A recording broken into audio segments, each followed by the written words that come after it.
Alright guys, welcome back to Formula 1 drama. Massive developments over the last few days that may have crucial implications for the future of the FIA's involvement in Formula 1. After planning to punish drivers that violate their new principle of neutrality, what does this mean for the drivers on the grid? Have they done it coincidentally just after Sebastian Vettel retired? And does it mean in the future the Formula 1 management group might separate themselves entirely from the FIA? Hit the like button if you enjoy, subscribe if you're new as always. We're going to dive into all the talking points today, and there are plenty of them. So this I'm a couple of days late to the party here, missed a couple of videos because it's been busy the last few days, as you can tell, gone home for Christmas, all that good stuff on the laptop. But we've still got to talk about this in detail because it's a very big deal. So the FIA, the Fédération Internationale de Autosport, or whatever exactly it is, that governs many different motorsport categories, including Formula 1, has banned for all their categories and drivers the general making and display of political, religious and personal statements or comments without permission. So now if you want to make anything that could potentially be contrived as a political, religious or even personal statement,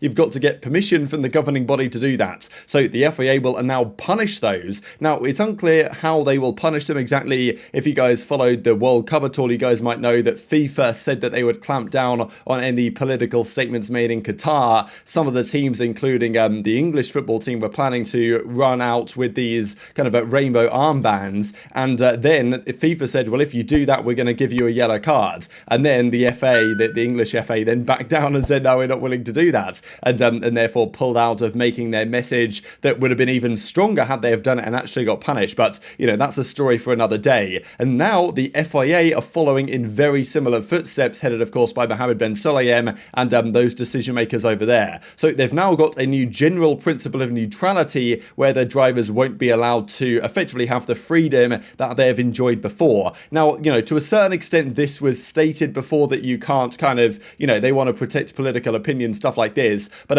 it was never before mentioned that you effectively had to get approval in writing to make such comments, which, you'd imagine drivers nowadays won't be really doing. So, look, the FIA have been clamping down on things pretty hard the last season or so. You guys remember, of course, all the jewellery drama with regard to Lewis Hamilton, stating that, oh yeah, he's got this nose piercing and he's got to get it removed. All this drama that seems kind of irrelevant. It now seemed like that was kind of a stepping stone to what seems effectively like the curtailment of driver freedoms. Now, I'm not necessarily opposed to trying to keep some political stuff out of sport. I do understand that it gets a bit tiresome for fans, that like all you hear about all day is politics and stuff, and then you turn on the sport and it's still all there. I think it's a little bit different though, like, you know, maybe in more, let's say football or something, if the entire team is on board with something, they're making a statement. It's a bit different to when individual drivers are giving their individual opinions and comments on certain things. And we've seen many drivers, especially Vettel, but also Hamilton the last few seasons, do things that have been somewhat controversial, but you know, they've made their opinions known, such as their thoughts on, you know, of course, this helmet that Vettel was wearing this past season, the no war thing, and of course we've seen Hamilton wear the rainbow helmet in Qatar, for example, making a statement about his perspective on the rights that well, people of certain beliefs and sexualities, let's say, have in those countries that he's not happy with and wants to give his thoughts on. Like, you know, he's been doing that and the FIA might not have been happy with it, and now they're trying to clamp down on stuff just like this. Of course, you guys might have also seen the Save the Bees thing, and this is the question to me, and this is where the kind of grey area is raised. What counts as a political or personal statement,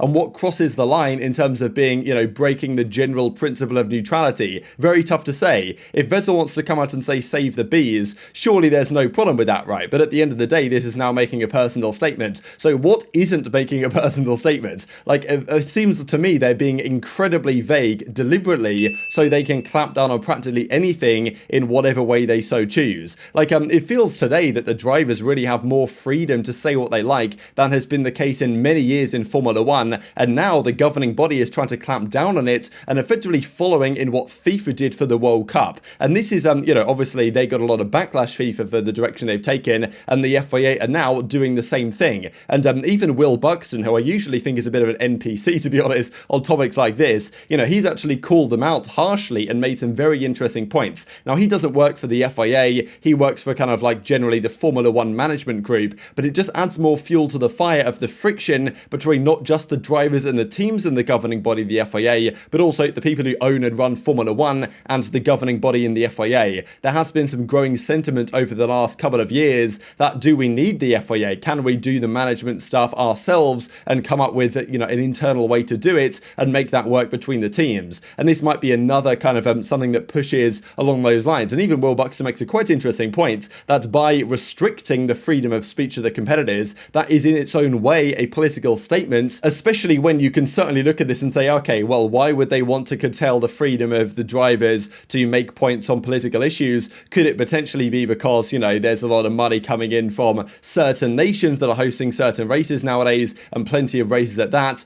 maybe they don't want certain things said in their country? You could understand that, but, you know, at the same time, it does feel like, you know, maybe some of these decisions are being made for such reasons. And there's other frustrating points about it as well, even as Will Buxton says, he admits that he was wrong because he was earlier this season pushing quite hard that they were correct in their decision to clamp down on the jewellery stuff. Now he says that it seems like, you know, attempting to curtail these freedoms, we took it for granted, and that was just one step towards what they're trying to achieve nowadays. Even an interesting point he reckons here about the fact that what has made it so endearing nowadays for the fans is the fact that the competitors are, you know, they have more freedom, they're not just corporate robots, they, you know, make interesting points in their clothing, what they wear, what they talk about during the race weekends, and that's made Formula One more open and interesting to fans, rather than the drivers having to just be robots and not say anything that they actually believe in, and that now that might be going away, and potentially some alienation of fans could kind of, well, come as a consequence. And even this from Will Buxton I thought was very interesting, because Pierre Gasly, before the races, he does this like sign of the cross thing, right? Now, is that a religious gesture? Now, it's not like Will Buxton's trying to snitch on it necessarily, but he actually asked the FIA about this and said, hey, would this gesture from Gasly constitute some sort of religious symbolism? And if it does, then, you know, is that breaching the rules? In which case, what would the said punishment be? So, I mean, yeah, there's been no word from this yet from the FIA, and it seems like they're very much deliberately keeping it vague so they can do what the hell they like with these rulings. And it just feels like this is another step of the frustration and the separation between the drivers, the sport, and the governing body. This, of course, Hamilton making a pretty famous statement now a couple of years ago. This, of course, the Breonna Taylor incident, you guys might remember, he wore this on, you know, before and after the race, right, to make his point known on that particular issue. And very famously, he's worn the rainbow-coloured helmet on multiple occasions. I believe up until, I think it was Spa this year, he'd actually had a podium every single time he'd worn this helmet. But of course, famously, he wore it in Qatar and made quite the statement there. And surely this is one of the things that the FIA is saying is now a political statement. But, you know, kind of what isn't? Where is the line? What is the grey area on what is one of these personal statements or comments? And also, what is the punishment going to be? If Hamilton turns up to the race weekend and chucks his helmet on anyway, like, what are the FIA going to do? Disqualify the car? What's the punishment going to be? And also, if the drivers double down and say, you know what, you can say what you like, but I'm going to still make my points, then, and if they were to get a ban, or I don't even know if they'd be able to somehow give a grid place penalty for this, or what they would think of doing it, maybe a fine would be involved.